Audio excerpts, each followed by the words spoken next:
പ്രവാസി welfare Dammam Kannur Kasaragod ജില്ലാ committee ഈദാഘോഷം സംഘടിപ്പിച്ചു. ആഘോഷത്തിന്റെ ഭാഗമായി വനിതകൾക്ക് പാചക മത്സരവും സംഘടിപ്പിച്ചു. കുടുംബങ്ങൾ ഉൾപ്പെടെ നിരവധി പേർ പങ്കെടുത്തു. 25 എന്ന പേരിൽ സംഘടിപ്പിച്ച പരിപാടിയിൽ കുടുംബങ്ങൾ ഉൾപ്പെടെ നിരവധി പേർ പങ്കെടുത്തു.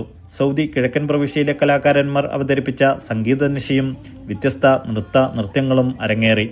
ആഘോഷത്തിന്റെ ഭാഗമായി വനിതകൾക്ക് പാചക മത്സരവും സംഘടിപ്പിച്ചു. കേക്ക് മേക്കിംഗ് മത്സരത്തിൽ ഇർഫാനയും, പായസ മത്സരത്തിൽ അശ്വതിയും, ബിരിയാണി പ്രിപ്പറേഷനിൽ സബീന മുനീറും, മെഹന്തിയിടൽ മത്സരത്തിൽ ഷിമ അഷ്റഫും വിജയികളായി. കഴിഞ്ഞ CBSE പരീക്ഷയിൽ 10-12 ക്ലാസുകളിൽ ഉന്നത വിജയം നേടിയ വിദ്യാർത്ഥികളെ പരിപാടിയിൽ ആദരിച്ചു. പ്രവാസി Dammam regional committee president Jamshad Ali സംസാരിച്ചു.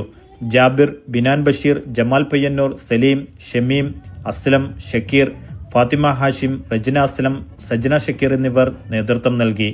Media 1 Dammam.